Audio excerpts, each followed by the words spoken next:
We think we've acquired a little bit of a lot of things, scoring and speed in Benoit Hogue, tenacity in DiPietro, toughness on defense in Grant Jennings, and our role player, Domi. Ended up coming to Toronto and playing that night against Detroit. Got in, team was already done warm-up and everything. I just had to get dressed and play the game that night. He's probably one of the most popular Leafs to ever play or ever don the jersey, and it's not so much because of the way he skates or the way he shoots or the way he helps his teammates out. It's because of his heart, and I think people are drawn to that, and that's why he's as popular as he is. This guy here has one of the best work ethic I've met any of the athletes I've trained. He comes in every day. We train 5-6 times a week, and he's always here. He shows up early, and he does the whole workout. Come on, come on. All right, all the way through. You may hear him yelling and screaming, but he follows instructions. He does what I tell him to do, and he does it hard. And you can see it's not water. He's sweating right from the onset. He's going.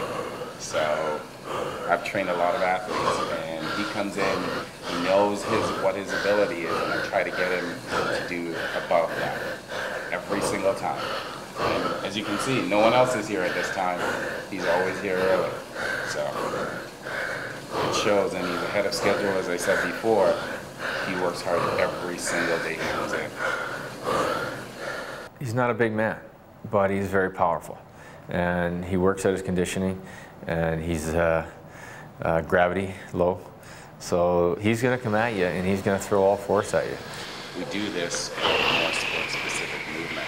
The endurance work is for mimicking the time he's on the ice. We go really hard for 45 seconds to a minute, and we take a minute and a half. Hold it. 45 seconds a minute? Bullshit. We go for a minute, not no 45 seconds shit. This is the arguments we have all the way through. Yeah, well, let's go 45 then. Don't say 45 a minute, because you go a minute. You never go 45. You're full of it. We start at a minute, then I take it down to 45 seconds. Today, the routine So today involves, is 45 seconds then? No, today is... Oh, is what?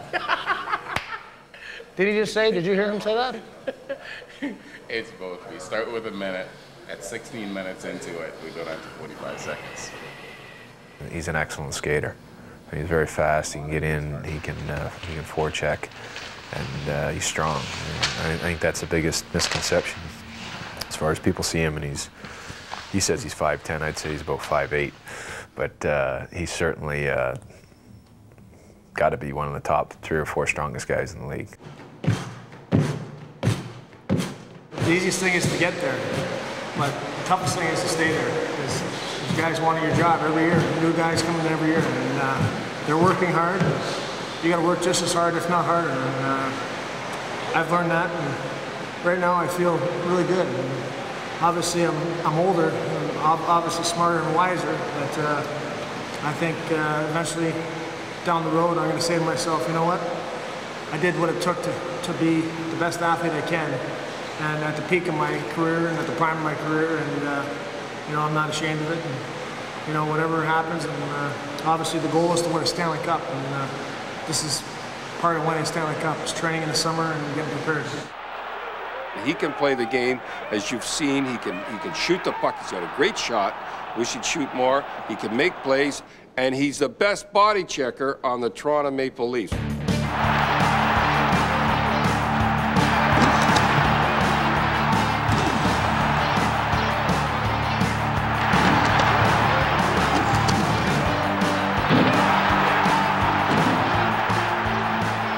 Playing with Doug Gilmour and Matt Sundin was, you know, an opportunity of a lifetime. He's been looking out for me since I came here, and he came here, and he's done that job with excellence. And I have a lot of nights where I had to thank Ty after the game, and I know it's just his job, but he's always been there for myself. When you talk about our hockey game, our NHL game, the guys that you want on your team, that your foot soldiers that you want behind you or in front of you, you want them on a team.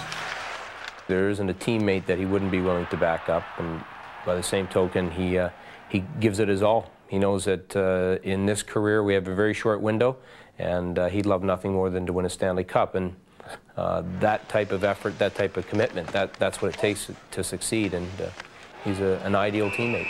Hey, enough's enough. I'm gonna kill him. Hey, that's twice. I'm gonna fucking knock him out now. You're dead. You're dead. I just cannot think about sitting in the afternoon the day of a game and knowing that you might have to fight this big guy, this heavyweight, this guy, saying, okay, what's he going to do? How is he going to come after me? He stayed in good shape, I think, mentally and physically. And most of the fights he wins. Domi, Rob Ray, 2 heavyweights for the second time this season.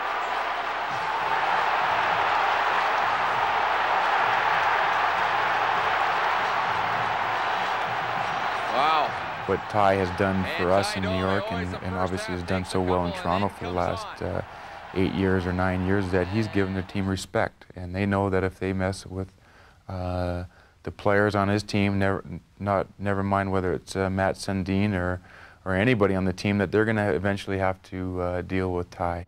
His job is to go out and play intense and be a part of that hockey game, but at the same time, needle people. Get under their skin, get them off their game, and he's good at it. How old are you? 32? 32 and I'm 22. 10 years difference and I make double what you make. Ah! You're getting like that your whole career. Hold on. Hold on. Bob McGill pumped the other night. I seen it. You give me so many lefts, you're begging for a right. Yeah, hey, I don't care if I win one. That's not f***ing to me. I don't care. I fight for my team. I'm not like you selfish. You want to go as soon as we get out, razzle-dazzle? Ty and Jonathan could do the same thing. They could go like that till they get tired and let this here one go and then grab a hold and switch right over and be just as effective with his left, which how many guys can do that? And it really throws the other guy off because he can only throw a right. And that's how he wins most of his fights, is because he can switch hands. I got a lot of respect for Ty. I mean, for being a guy that's, I don't know, 5'10", for a guy his size that can handle himself like he does, I got a lot of respect for him. He's just a smart fighter. He likes to spin sometimes. He likes to stay back and throw the bombs. You know, he can hold on with the best of them, or he can just throw toe-to-toe. If they mention my name and say, you know, that kid works hard out there, maybe not the most talented, but if they know I give it my all out there and they got their money's worth, then that's pretty satisfying.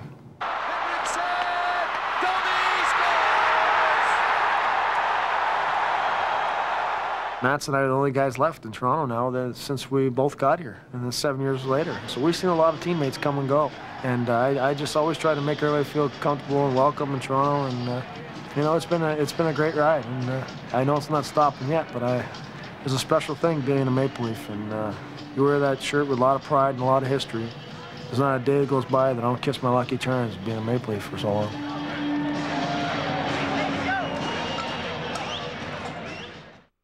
Welcome to the final night for the Maple Leafs at the Gardens in Toronto. It was 5.5 years that I played in Toronto. To see that building shut down and to watch the players that came on the ice. Imagine the thrill of wearing the blue and white on this historic evening. Being part of that, not just Toronto Maple Leafs, but being in the game. Then after the game, the closing of the Gardens, and having my son on my lap was something that I'll cherish the rest of my life. And I'm really glad my son got to sit there and really take it all up. And you know, he can always watch that tape and just remember that he was part of it, and it was a very special moment. That kind of typified that night, because that was the way it was through the whole building. There was many father and son acts that were there that night to see the last game in the Gardens, and